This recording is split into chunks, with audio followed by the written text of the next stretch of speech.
Nelly Villiers, je suis infirmière scolaire à l'institution Saint-Paul à Saint-Étienne. Souvent les enfants qui ont des pathologies précises et définies, ils sont sous le couvert d'un PAI, ce qu'on appelle un projet d'accueil individualisé, avec des traitements sur le temps scolaire. Et du coup, c'est mon rôle d'accompagner ces élèves, de regarder les traitements qu'ils ont et de m'assurer que sur le temps scolaire, ils seront bien pris en charge. On essaye de faire sur les différents niveaux des actions de prévention sur différents thèmes de santé publique. Donc ça peut être l'alimentation, ça peut être le sommeil, enfin tout un tas de choses, le sport, la sexualité, enfin voilà, on fait ça sur plusieurs niveaux. Alors sur les questions d'alimentation, du coup il y a des élèves qui ont des PAI en fait pour des problèmes de pathologie liés à l'alimentation. Ça peut être du diabète, les pathologies digestives, ça peut être aussi les allergies. Donc ces élèves-là, on les connaît et on les surveille. On va être attentif justement aux questions d'alimentation et alors moins à l'infirmerie mais aussi sur la restauration scolaire. On essaye de faire le lien avec la restauration scolaire quand les élèves mangent à la cantine. Et puis il va y avoir les problématiques qu'on découvre lors des passages des élèves à l'infirmerie. Là ça va être au cours en fait d'un entretien, peut-être pour carrément autre chose. Pour des symptômes complètement divers et variés, ça peut être de la fatigue ou des maux de tête réguliers, ça peut être des maux de ventre, enfin voilà, et en fonction des fréquences et puis en discutant avec les élèves, et on se rend compte que des fois dessous il y a des problèmes d'alimentation.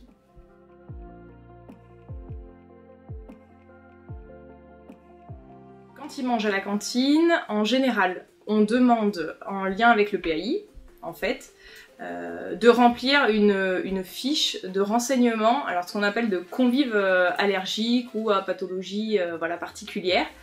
Et en fait, on l'envoie, alors on fait remplir une partie par la famille, une partie par le médecin, et on envoie tout ça après à notre prestataire, parce que nous on fonctionne sur la cantine avec un prestataire, qui eux, dans leurs locaux, ont une diététicienne qui analyse toutes ces données, toutes ces fiches, et après ils donnent, pas leur avis, mais ils valident ou non la possibilité que l'élève ait un repas alors adapté ou pas à la cantine. Dans certains cas, typiquement on a le cas pour des intolérances au gluten, les adaptations c'est très difficile, donc il y a des préconisations de panier repas, ce qu'on appelle, et en fait typiquement c'est les parents qui préparent le repas des enfants, ils ont le droit de l'amener et de le manger à la cantine, mais du coup ils ne mangent pas ce qui est préparé par le CEF.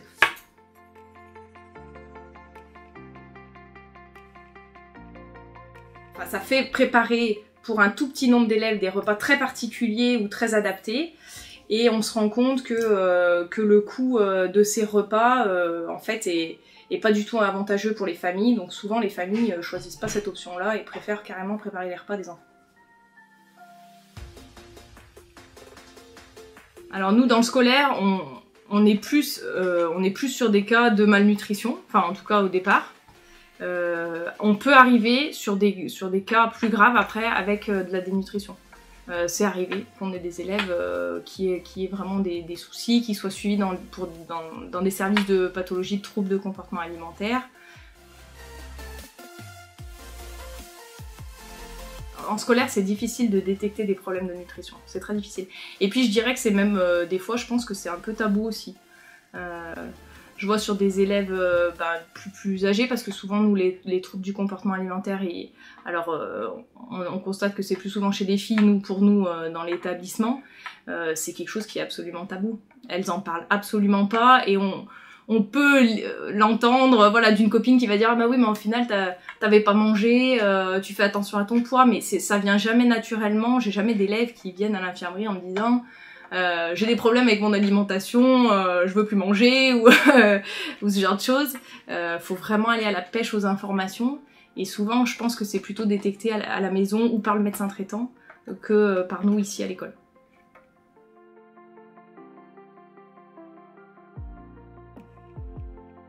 La dénutrition, en fait, c'est difficile à mettre comme mot ici parce que déjà dans l'école c'est difficile de parler santé, enfin je veux dire vraiment techniquement. C'est quelque chose qui évolue à bas bruit, je pense vraiment. Alors pour les élèves qui ont des pathologies déclarées, on surveille, on y fait vraiment attention. Après, pour les autres, pour lesquels on découvre des soucis sur des comportements alimentaires, là c'est plus délicat. Parce que des fois c'est nous qui le découvrons, enfin on le découvre ou on pense qu'il y a une problématique et du coup on passe le relais, on appelle la famille ou le médecin, voilà, en fonction. Mais on n'a pas toujours le retour. Soit du coup c'est les familles des fois qui viennent avec des problématiques mais c'est pas encore des pathologies déclarées. Et là c'est pareil, on se heurte toujours un peu à un fonctionnement, à un manque de coordination entre les acteurs en fait. Nous on prévient toujours les familles, on essaye de faire le maximum mais souvent on manque d'informations de retour.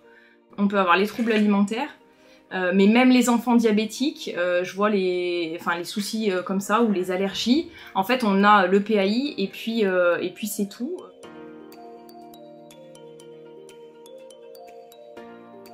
Quand on a vraiment des pathologies sur l'alimentation, c'est souvent des élèves qui sont pas en fait à la cantine.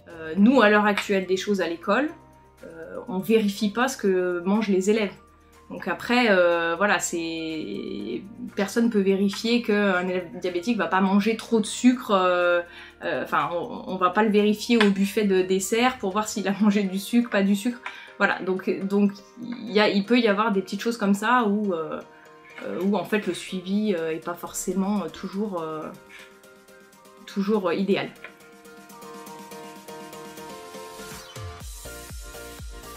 On fait intervenir depuis quelques années maintenant un diététicien en fait, voilà, extérieur, qui fait des animations donc, qui sont relativement ludiques et adaptées au public parce qu'en fait le problème qu'on a majeur, enfin en tout cas qui est soulevé par ces élèves quand on a ces interventions, c'est qu'il y a beaucoup de discours sur l'alimentation actuellement. Ça peut être des tas de conseils, les 5 fruits et légumes par jour, mangez pas trop de gras, pas trop de sucre, et à la fin en fait ils savent plus vraiment ce qu'il faut manger, ce qu'il ne faut pas manger, comment il faut se comporter. Donc au cours de ces interventions-là, ils peuvent poser leurs questions et c'est plus facile pour eux parce que c'est un intervenant complètement extérieur. Donc ils n'ont pas de honte, c'est pas un professeur, même vis-à-vis de moi des fois ils ont des réticences. Donc là ils posent toutes leurs questions, ils savent que c'est un professionnel et on peut les aiguiller. Et puis on peut aussi du coup repérer des problèmes parce qu'il y a des enfants qui vont amener leurs problématiques à ce moment-là. On essaye, on a très peu de retours, c'est très compliqué. Alors ils ont une charge de travail déjà qui est considérable. Souvent du coup ils font le lien avec les familles. On voit déjà que des fois le lien, rien qu'entre spécialistes, se fait pas comme il faut. Alors nous l'école, je dirais pas que c'est le dernier lieu où on pense qu'on fait de la santé, mais pas loin. donc nous on est rarement mis au courant. Voilà. Et puis en plus il y a des établissements qui n'ont pas d'infirmiers scolaires. En général en primaire il y a le médecin scolaire obligatoire qui est rattaché, mais après tous les établissements n'ont pas la chance d'avoir une infirmière et encore moins un temps plein, et du coup c'est souvent des problématiques qu'on traite à la maison et pas à l'école, et on n'en informe pas forcément l'école, même si c'est dommage parce qu'il y a des symptômes des symptômes et puis des situations qui vont influer directement sur les comportements de l'élève en classe. Ça va être des manques de vigilance, c'est des enfants qui vont avoir du mal à se concentrer, qui vont être fatigués en EPS, et en fait c'est tout des clés pour nous permettre de mieux encadrer les élèves et du coup de les accompagner.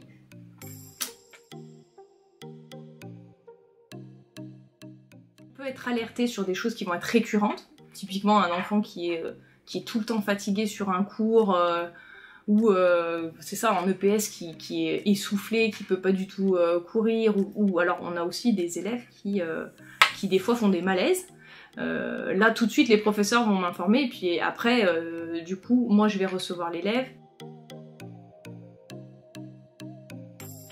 Alors nous on constate qu'il y a beaucoup d'élèves maintenant qui déjeunent plus du tout. Alors typiquement c'est le genre d'élève qu'on va avoir nous à 10h avec un mal de ventre, un coup de pompe, voilà. Parce qu'il y a un moment où on a fait passer dans les établissements le fait que qu'il fallait faire très attention à l'obésité.